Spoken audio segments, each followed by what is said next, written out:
Welcome to the Changing Earth podcast with Sarah F. Hathaway, blending survival, fiction, and fact to bring you entertaining education that'll help you dream, survive, and thrive. And now, here's your host, Sarah F. Hathaway. Hello and welcome to the fourth episode of the Changing Earth podcast. Today, Erica is free of her bomb shelter cell, so we get to see how her adventure continues. We also have Captain Bill Simpson with us again, and he is going to talk to us today about open water survival. So we're going a little bit off story because, we did the small craft last time, so we're going to discuss the raft versus a larger boat. But it's a topic I wanted to bring to you guys because I've heard a lot of people saying, I'm just going to get a boat and bug out into open water. So I thought it was really important to talk about it. So without further ado, let's go ahead and listen to Chapter 4 of Day After Disaster. Day After Disaster by Sarah F. Hathaway, Chapter 4. Erica's eyes winced in the daylight. After all that time in the dark with only a candle to light the way, the sun pierced her pupils and made them water even with the protective glasses on. When her eyes adjusted to the blast of sunlight, Erica could not believe what she was seeing. The buildings that had once towered above the city in every direction had been pummeled into piles of rubble. Some of them had been sheared right in half by the rapidly moving water. Debris floated all across the surface of the sludge that had formed when the water crashed into the toxic substances that humans use to sustain life. The cars that had once congested every street were smashed into more piles of debris surrounding the building shells. The people that had filled the city with the noise of life were all gone. Erica was thankful for that. She could not imagine the scene that had played out here all the while she was trapped in concrete below. The capital city of California had been blasted with green, slimy water spanning as far as the eye could see. The smell of urban life was gone, and the stagnant, toxic stench of the ooze was all that remained. Erica was thankful for the sunglasses she had found in one of the purses. They softened the extreme sunlight, and through the glare, she could see the familiar peaks of the Sierra Mountains in the distance that always welcomed her home. There they were in the east, standing gloriously above the sludge. She started paddling her vessel towards where the freeway that she had driven so many times before to get home used to be. It was difficult paddling with only one PVC paddle in hand. The craft was awkward and wanted to veer left or right, depending on which side she was paddling on. As she neared the area where the freeway should have been, she noticed that it was easier going, almost like there was a current flowing down the freeway. She just hoped it would be flowing in the direction she needed to go. She finally made her way on Interstate 80, or what she thought was the freeway. It was hard to tell with the amount of rubble that had gotten moved around, but she did see what looked to be like freeway overpasses strewn about on either side of the alley. To her dismay, the current was flowing against her. She should have known. None of the forks of the American River flowed up to the mountains. They all ran down from the mountains to the ocean. Even though the river had been inundated with toxic sludge, it was still these same rivers acting as a driving force and moving all this water around. The flow of water made it even more difficult to maneuver the bulky craft, and the sun beat down upon Erica. All of her struggling to paddle the raft against the current and her cellophane and duct tape suit intensified the heat. She was feeling rather faint. She quickly remembered the outdoor umbrella that she had laid across the crates on the back of the raft. She grabbed it and set it up to shade her from the heat. Much to her surprise, even though the current was going the opposite direction that she wanted to go, the wind was not, and it caught at the umbrella. Erica quickly realized the implication of this and used some of her last roll of duct tape to attach the umbrella as a sort of sail to catch the wind and help move her along her desired path. The wind in the umbrella also helped to stabilize the craft, and Erica found that if the wind was constantly pulling the craft to the left, she could just paddle on the right and the raft would be balanced. It was much better than rowing a couple of times to the left and then a couple of times to the right. Erica's first night on the craft was awe-inspiring. The sun blazed red, orange, and pink as it dipped out of sight beyond the horizon of destruction to the west. Then a beautiful crescent moon peeked up over the mountains. The stars twinkled like diamonds in the sky, and Erica was taken aback by their beauty.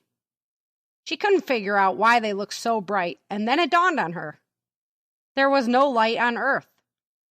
She scanned the horizon and did not see one light anywhere. The city used to look like a sun lying in the mountains at night. The light dimmed the stars and made them dull. Now the stars were back in their full glory, and they were awesome. Erica saw the Milky Way, as bright as the first settlers of this place had seen it so long ago.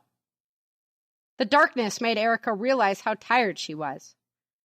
She had spent all that energy on her escape, and then the very last of her strength paddling.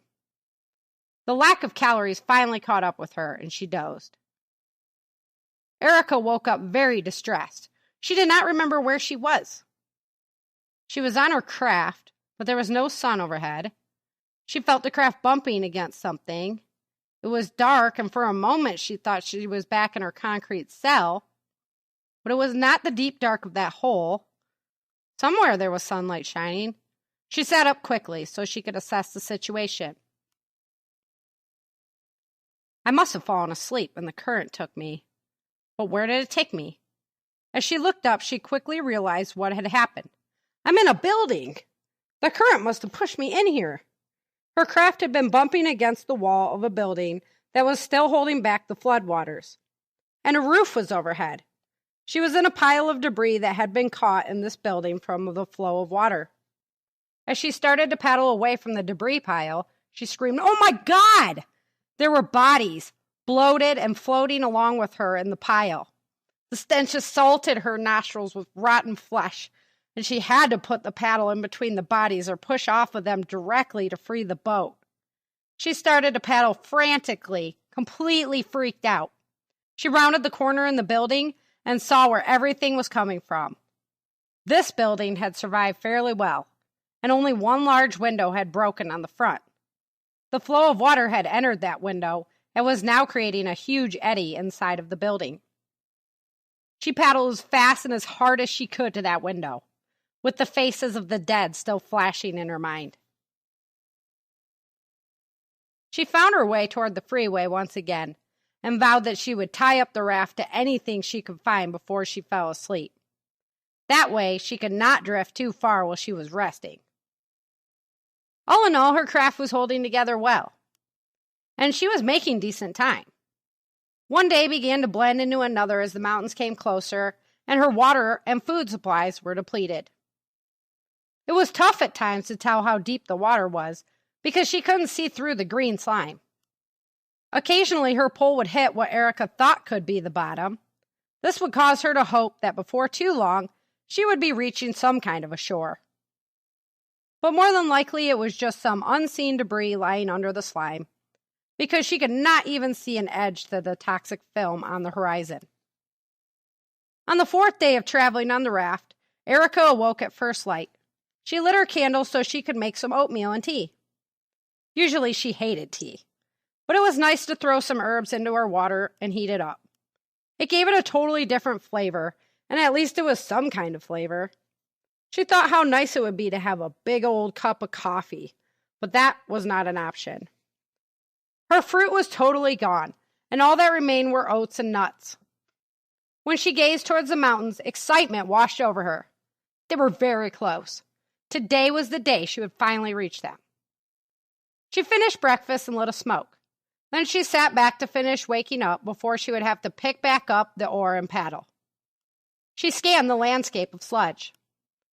Was that smoke from her cigarette or from something else? What the heck is that? It looks like a huge fire.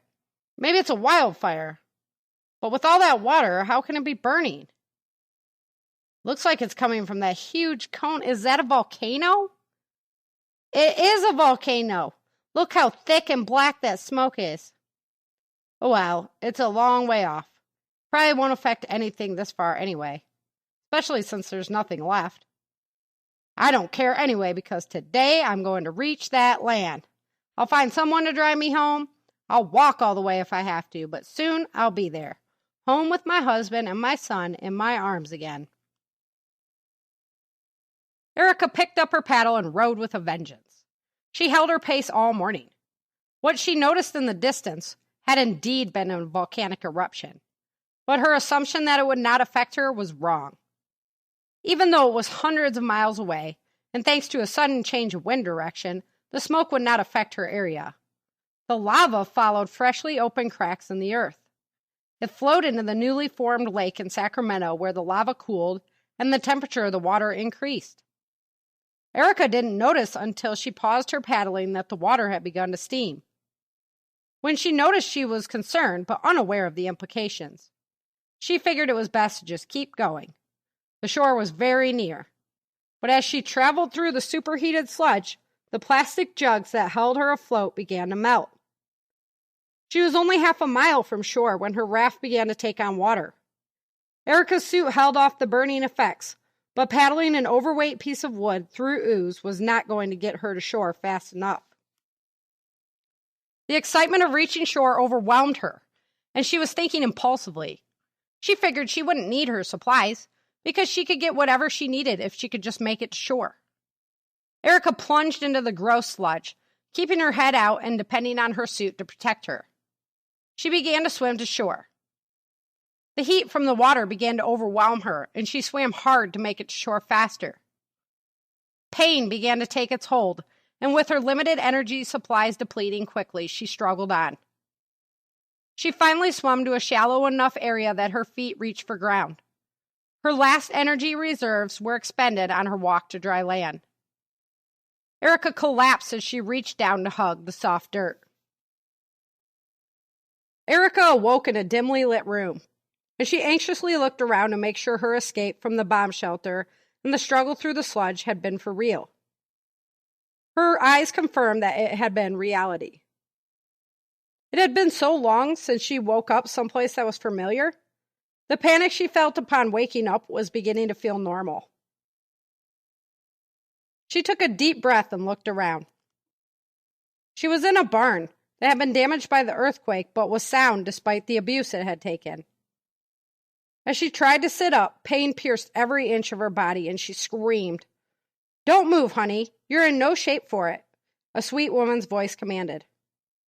Where am I? Erica's mouth hurt to talk, but it had been so long since she had someone to talk to that she couldn't refrain from doing it. Well, we're in what used to be Newcastle. And we're in the barn because the house was completely destroyed in that horrible earthquake. How did I get here? Well, you see, honey, my husband has been out looking for survivors since the dam broke and flooded the valley. Being that we never found anyone alive, he wasn't going to go out the day that he found you. You know, with the volcanic eruption and everything. But he went anyway. It's a good thing he did because he brought you back in the wagon. He went back and got your supplies the next day. That suit you made was a very smart idea. It kept the water from burning your skin. Unfortunately, when I cut it off, I noticed the hot water had melted the plastic wrap to your clothes and skin. So you still got pretty badly burned where the plastic touched your skin. But you're alive, and you'll be back on your feet in a few weeks.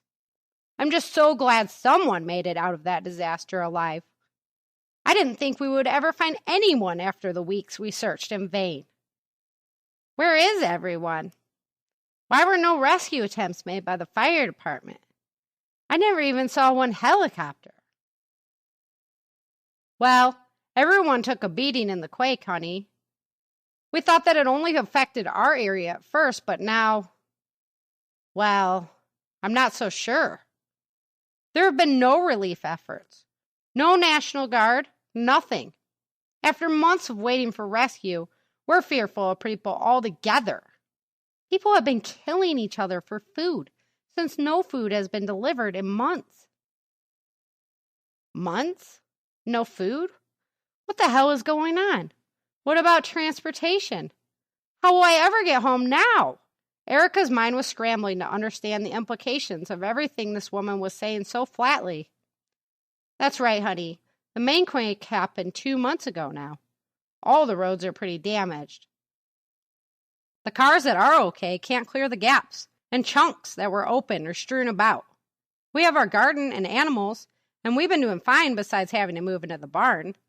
The fighting has been around the city centers mostly. My husband rode one of the horses into Auburn to get help. It took him half a week to get there and back. Once he got there, he just turned around and came home.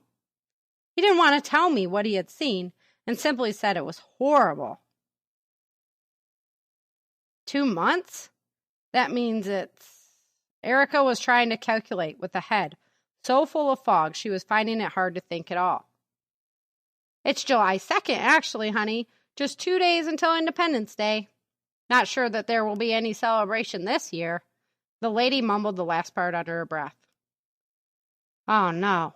What am I going to do now? I figured I would be home free once I got to shore. This is the worst nightmare ever. I have to get home to my family. Erica sputtered with tears in her eyes. Don't worry about all that now, honey. There's plenty of time to worry about how to get home. Right now, you just need to rest and get healthy. Here, eat this. The woman handed Erica a bowl of soup that had meat chunks finely cut, so Erica's famished stomach would not become upset. It also had carrots, peas, and onions. It was like heaven to Erica. Real meat and vegetables that weren't dried out, hot broth, oh yeah. After Erica ate it, she slugged down a glass of water and fell back asleep. All right, so Erica finally makes it to dry land. Quite an adventure there she had on the water. And she ends up with these folks, Henry and Carol. And I really enjoyed writing about these characters because they reminded me a lot of my grandparents. I brought a lot of my grandparents' characteristics into these characters. So they're some of my personal favorites. So I hope you enjoy the upcoming chapters that include Henry and Carol. Moving on, we have Captain Bill Simpson with us again. He's the nautical prepper. Captain William E. Simpson II is a U.S. merchant marine officer with decades of boating and expedition sailing experience. Having logged more than 150,000 miles at sea, Captain Simpson has successfully survived long-term off-the-grid at sea and at remote, uninhabited desert islands with his family for years at a time. In early 2013, Captain Simpson appeared on National Geographic's hit TV show Doomsday Preppers, Season 2A, Fortress at Sea, and received the highest score ever given for disaster preparedness and survival, earning the title of Best Prepper.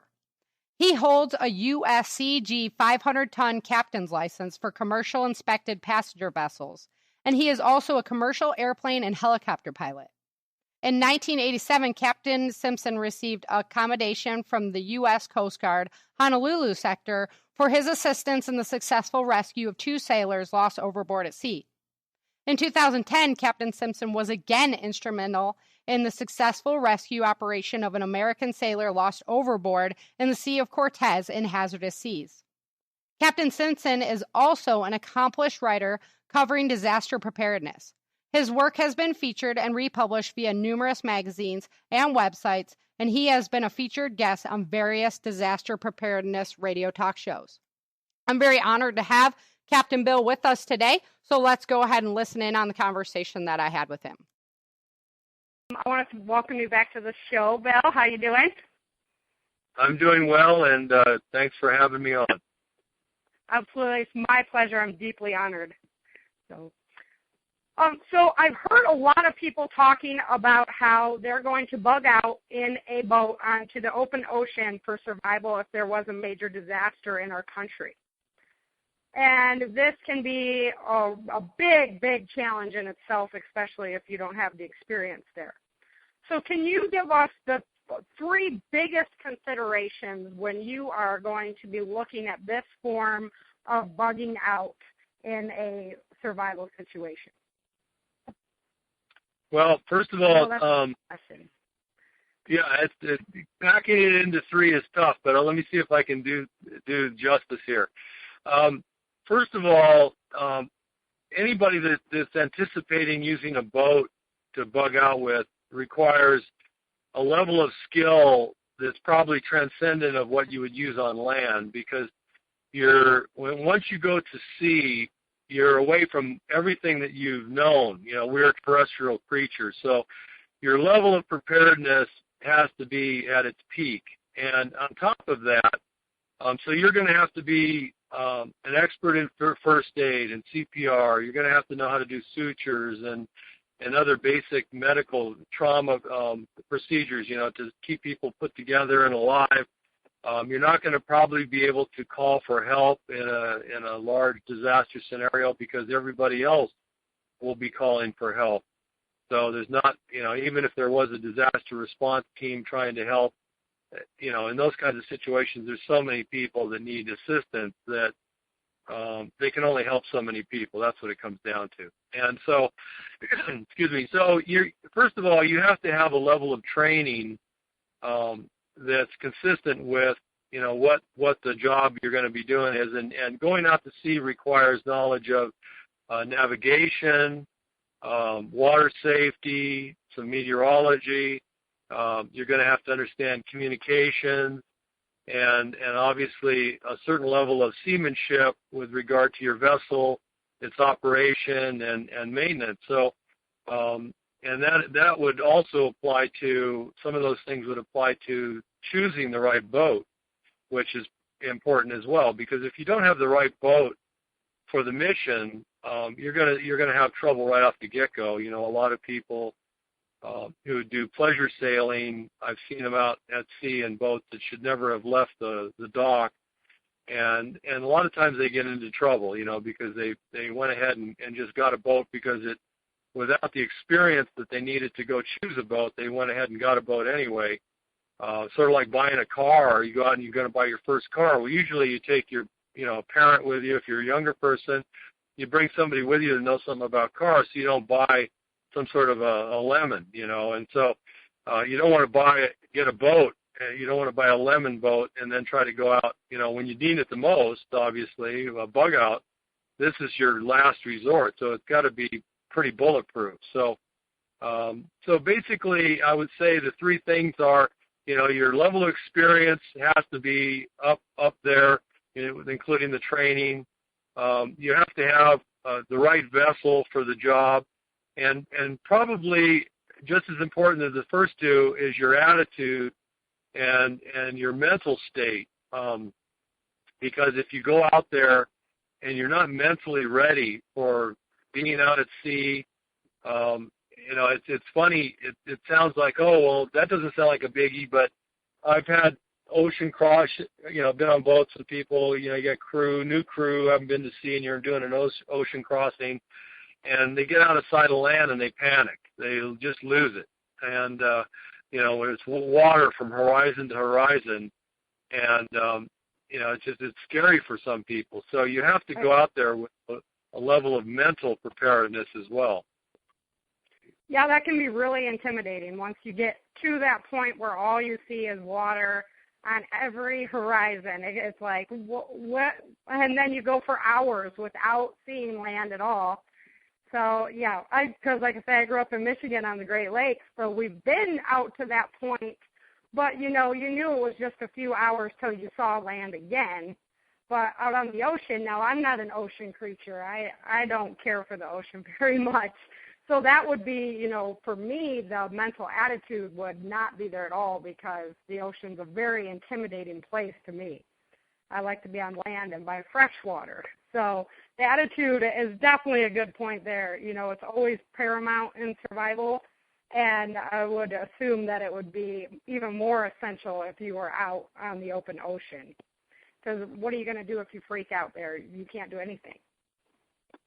Yeah, it's after a week or so at sea, you wake up every day and you go on deck and there's nothing but water. Some people can become disoriented in those environments. I mean, you're in a situation where you have to really depend upon your navigational skills to have confidence in where you are and where you're going and those kinds of things. So, that confidence, and it all goes back to training. When if you've got the good training under your belt and you've gotten some experience at least before you go to sea. I talk about that in my own book a little bit, that you need to take baby steps. You shouldn't just go buy a boat and then wait for something to happen to go to sea. You should do some overnight trips with an experienced person, sail at night and see what that's like, where it's black outside and you can't see anything. And do some distance voyaging, with somebody who has the experience, and then your confidence level goes up. And that's what prepping is about. It's about getting that experience. You can't get it by reading a book. You can't. If you come across somebody who's bleeding really bad and you haven't had that training, the hands-on training in a first aid or trauma course where you know what to do right now. You know exactly how to get that bleeding stopped initially with just your hand, and then get that tourniquet on there, and then pull out your medical kit and find the bleeder and suture it off, or if you don't have sutures, to clamp it and then bandage it over the clamp and to get that person to where they can be treated. I mean, if you don't have that I can get it done attitude and the training that gives you that attitude, then, people, you get bad results. Right. Yeah, you can't be like, I'm going to grab my book. Hold on one second. Doesn't work that way. Yeah. So you have mentioned how essential navigation is, and we rely a lot upon our GPS units now, and I know that the captains of vessels are also relying really heavily on the GPS units right now. So if we were to get hit with, an EMP event when you're out at sea and your GPS is rendered useless, your navigation you're going to have that basic navigational training in place before that event. So what could you do? Do you have like a boat Faraday box where you would be protecting your electronics of your boat for that kind of an event? Well, you have to have multiple layers, plan A, plan B, plan C. When you go to sea, you're going to be on your own, so you need to have multiple levels of fallbacks. Large ships, for instance, have multiple GPS systems. They're not shielded in a Faraday cage, because they need to use them. But they do have multiple commercial systems. A lot of those systems do have certain shielding built into the radios themselves and the receivers, which tend to, there's a term I'm going to use called attenuation. And attenuation is an electrical term for minimization of the impact of the energy.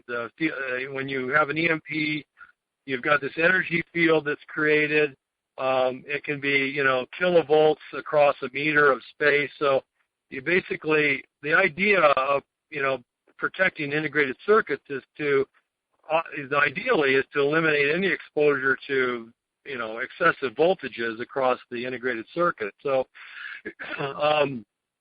but secondarily, you can also, through, well-built equipment, you can attenuate or reduce the amount of energy that even just a factory unit is exposed to in an event, which can help it to survive. And, a lot of people say, if we have an EMP, we're going to lose everything. Well, that's not necessarily true. It has a lot to do with where you are, where the radio is located, who built the radio, how is it built, does it have a plastic case or does it have a metal case around it, is it properly grounded, so there's, how big is the antenna, where is the antenna located, so there's a lot of variables on those things, but big ships have multiple units, redundant units. We had the same thing on our ship. We had 4 GPSs on our ship.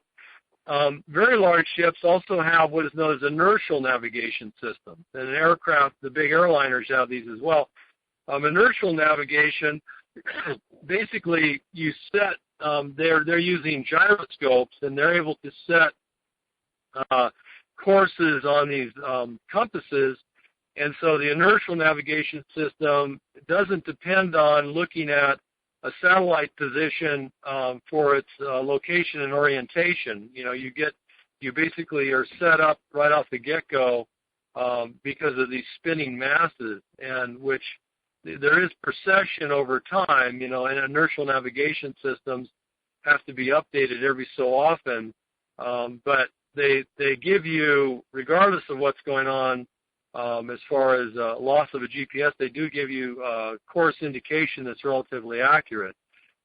Finally, and even on smaller boats, you also have the ability to use celestial navigation, and anybody can go down to a local marine supply. You can buy, and we also call these a GPS, a gray plastic sextant, and you buy yourself a little sextant, and you know they're not that expensive. I think you can get one for $100 or something, and they're even good for navigating on land. You just have to get to a high point where you can see a horizon, and then you can basically get a sighting on a celestial body, and you can figure out your approximate location on the planet. And so a sextant is good. You know, I mean, we carried one on our ship. I haven't used one in years. You know, I probably wouldn't be really that accurate, but I could probably get myself within 60 miles of my actual location, and maybe with a little practice get it down closer than that. But a sextant is a nice thing to have. You know, the Tahitians and other Polynesians that were navigating would do noon sight, and also they were experts at using certain stars to navigate. So without using a sextant, of course, your location is in a much bigger box, so to speak, than if you've got a sextant where you can, pin it down. But a sextant is a good thing to have if you're going out there. I mean, we also have what we call an abandoned ship kit. We had, our life raft was designed it was an Avon offshore life raft, which means an inshore life raft usually doesn't have a roof over it. The ones for offshore have a much better kit in them for survival. They have a roof over them. They're more robust. They usually have ballast underneath the raft to keep it from tipping over.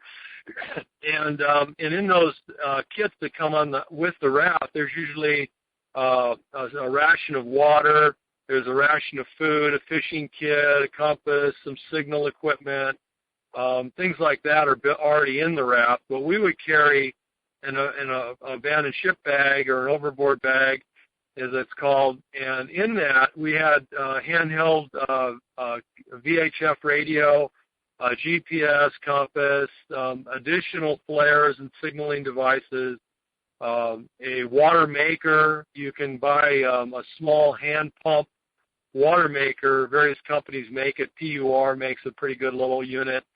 And with a hand, that way, because solar stills are difficult at best to manage, especially if you have a rough ocean. They flip over and splash around, and they don't work quite as well as seen on TV. So if you've got a hand pump water maker, you can actually make cups of water.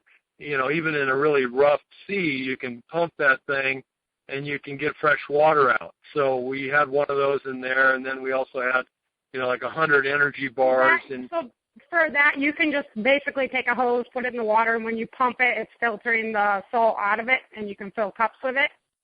That's correct. For the water maker? Nice. Yeah, that's correct. Now, the bigger units have an electric motor, and so you don't have to sit there hand pumping, so you can just turn it on, and an electric motor will run this high-pressure pump, and it puts about 800 psi against the semi-permeable membrane, and the fresh water goes through, the salt is stopped at the membrane and is passed off in the wastewater. So, but yeah, that's what the little hand unit does. It does the same thing at a smaller scale, and you're the motor. So yeah, that's what you need to have there. That's the tool to have. I don't even know why they would talk about solar stills when they have something like that available. Well, a solar still is you still should have one of those. I'm not saying just get the water maker, and the water maker is expensive. You can get a solar still for like $50. One of these PUR water makers I'm just talking about, they're about $900. So it's a sophisticated, expensive piece of equipment. that said, they're even good on land because, a molecule of sodium chloride is a very tiny particle. And so one of these water makers on land, for instance, the little PUR unit, the hand pump unit, if you're on land with that and you have an unknown water source, that's going to take that water source and it's going to turn it into really clean water, other than there are certain viruses and a couple of bacteria, I believe, that can still go through the membrane, which is why on a ship you'll have the water maker, and so it'll turn the seawater to fresh water, and then you'll pass it through. If you're running in an area like certain places in the South Pacific, by islands like Truk Island and Tarawa, if you're running near those highly populated islands, the ocean water offshore there, close to shore, is actually polluted with, from human waste and things. They don't have really good septic systems on land there. So if you're in the bay there or you're close to shore, there could be viruses and bacteria in the water. So when you operate in those kinds of areas, you have to have the water maker running. And then the fresh water that the water maker makes then goes through an ultraviolet filter, and the ultraviolet will kill some bacteria before it goes into your storage tank. Okay. That's what I was wondering. I'm like, you can't really boil it there when you're on a boat, so how would you do that? You do it with an ultraviolet filter. If you're in the mountains, and the odds of having a large bacteria load, or viral load are low, and you're more worried about, things like arsenic and other toxic minerals, it will do a good job. And then, of course, you could, if you're on land, you could boil your water, which is not a bad idea in any event. Right. All right. So I have one more question for you today. So you're out on your boat, you've bugged out, you're surviving out there. How would you know that it was safe to make landfall? I mean, there's no guarantee, but what would be some of your suggestions?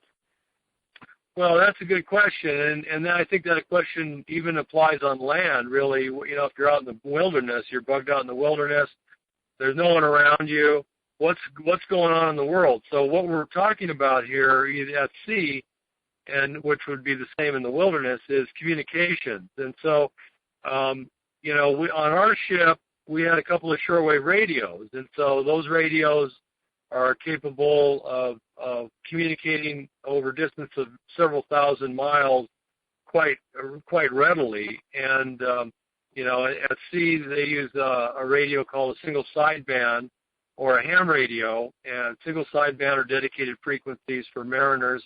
They're shortwave frequencies, just like a ham frequency, but the FCC allocates certain frequencies for the commercial marine traffic and certain frequencies for ham operators. But nonetheless, you use your radio to talk to people that are in different locations to find out what's going on. For instance, at sea, we had a radio net, and boats would check in and give their latitude and longitude, their current weather on scene, wherever they were, the status of the situation on the ship, what their course and heading was, what their destination was, and all these different pieces were given to the net controller, who would put them in a logbook. And the nice thing about that is when you're traveling out in the open ocean, if suddenly you went missing, you could go back to the particular net controller and say, well, where was this particular boat? Well, when did you hear from them last? And when you did, where were they, and what was their course, heading, and speed, and how many people on board, and what were their names, and all that.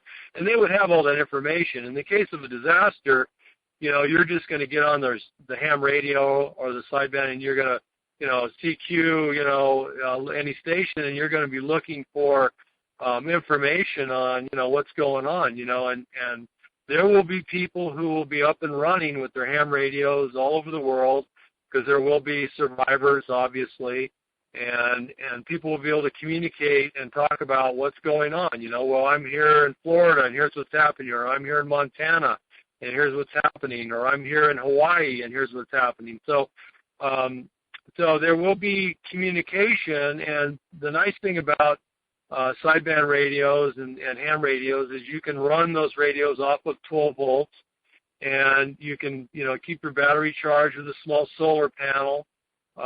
Windmills, I don't like windmills a lot because unless you're somewhere where you have a very regular wind going on, you don't have the dependability. Of course, the solar panel only works a day, and they're less efficient on cloudy days, but nonetheless, you get a fairly consistent electrical source from solar. So solar is a good thing. We had both on the boat. We had wind and solar just for redundancy, but solar is pretty much the best, bang for the buck. But CB radios are also good. A citizens band radio, you can get what they call a CB single sideband radio, which has the capability of transmitting at 20 watts on the upper or lower sideband, which are off frequency from the center of the CB frequency that are allowed by the FCC. And when you go off frequency onto one of the sidebands, you're allowed to have, instead of 5 watts, which is what a CB radio is, you can have 20 watts. And some of these single sideband CB radios are capable of talking with a good antenna, or you can talk 100, 200 miles. And if the skip is good, the ionosphere is right, you can sometimes talk 500, 1,000 miles with one of these radios. So if you can't afford an expensive ham radio, those are, ham radios are $500, $1,000. If you can't afford one of those, you can certainly go down and buy at a pawn shop or a flea market or online at Craigslist. You can find a good CB sideband, and you can get a good one for $50 to $100. It'll work in your car. It'll work in your house with a car battery and a solar panel. And you're set. With one of those radios, you can talk to the people around you. We also had one of those on the ship because a lot of sailboats and commercial fishermen use CB radios as well. Right, fishing the Great Lakes, we used to do the CB radios a lot, and they're fairly efficient. And you're right, on the good skip days, you can get out pretty far on those things as far as putting out your signal goes. So it'd probably be the kind of situation where you'd want to find out as much information and not give out very much information. All right, that about wraps it up for today. I want to thank you very much for coming on and spending your time with me and answering all the questions I had about watercraft survival. You've been a great pleasure to have on the show. No, we're happy to do it. And, good luck with the book. And, I hope everybody out there realizes we live in uncertain times and that a certain level of preparedness is just a good move, just like having car insurance. Yes, sir. That's why I'm trying to, bring awareness to the masses in a way that's more entertaining, and they can go, yeah, wow, what if this really did happen to me? A big shout out to Captain Bill for appearing on the show and coming on and helping me out with doing some of the water survival information. It gives us a little bit of diversity as to our survival topics. So that's why I thought it was really important to get him on, and it has been my honor to host him. I want to thank you guys all for coming and listening to the show. It's going great, and I'm just having so much fun. It's been such a pleasure to do all these interviews with all these great people, and I guarantee you there's some really good content to come. So keep listening. So thanks very much for your time. I really appreciate all of my listeners. And if you ever have a message for me, don't hesitate to log on to my website and go ahead and ask away. I'm here for you, and I would love to feature some of the questions on the show. So thanks very much for your time, and I hope you all have a great day.